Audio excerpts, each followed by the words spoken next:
how they miss on him? I mean, was he just not the same guy? He's just not an LA guy because he does sound like he's straight from the water boy, which is perfect for LSU. I mean, I'm serious. I think what you have is a guy who's continued to evolve. He made a huge jump from when he was at Ole Miss to USC. I think he's made a significant jump after that. But I really think it's a USC issue. You have a lot of people at USC, especially back in that Pat Hayden regime, who couldn't get past what Ed Orgeron sounded like. They didn't listen to the players. They didn't listen to the staff. I think at the end of the day, you had guys who are, Ed Orgeron's not a country club guy. I think he can relate to just about anybody. You see, I mean, the governor of Louisiana was waiting outside the locker room. You can, like, he's very street smart, and I think that's one of the things that made him a really good recruiter is I think he can read people very well. I don't think Pat Hayden, who was the decision maker at the time, that's just not the kind of guy he wanted, and I just don't think he could get past it. And it's not, what's interesting was that I think there were 5 or 6 guys who were old USC guys who were on that staff. And I spent a bunch of time around Marcus Allen, who's a USC great. Orgeron and he became close. He spoke to the team last week before Texas A&M game. Marcus was there on the sideline. John Robinson, legendary coach who was at USC, is now part of their program.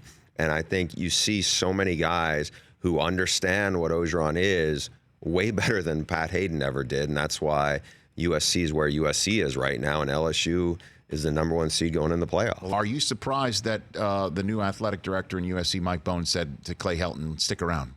I was probably about 10 days before it came to that, because I started calling, we did a big story about it on The Athletic, how Mike Bohn, the AD, and the new president, Carol Folt, were leaning in that direction, that they were comfortable with Clay Helton. And look, in his defense, Clay Helton did a pretty good job with a team that ended 8-4. They lost their starting quarterback, JT Daniels, at the beginning of the year, and the team never quit on him. Now, it wasn't a great year, but it definitely wasn't a bad year, especially given they're playing with a true freshman quarterback.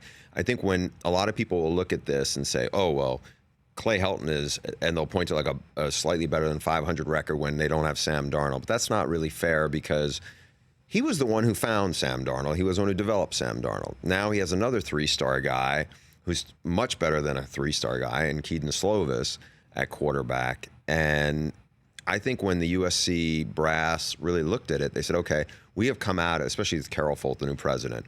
Remember, USC has had all sorts of scandal. We both live out here on the West Coast. It's beyond just the football program. Right. And so I think they were going to be very careful with who she wanted to be as the face of the university, especially at this time. Now, a year from now, who knows what it's going to look like.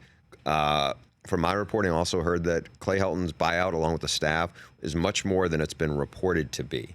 That's what somebody had told me, like I said, about 2 weeks ago. And so you started to kind of read the tea leaves. It was heading in that direction. I know a lot of the fans don't like that, and they're going to open up against Alabama. Oh, boy. If Alabama blows them off the field, then I think you're going to get a lot of people going, all right, he's been on the hot seat now for 3 years. That's hard for recruiting. I mean, they don't have a big class to sign anyway because they don't have a lot of scholarship space the way it's worked out.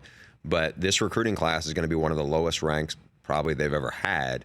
But at the same time, the leadership feels comfortable with Clay Helton, and they're going to move forward whether the fans like it or not. For more of The Rich Eisen Show, tune to Audience Channel 239 on DirecTV for free on BR Live, or download the Rich Eisen Show app.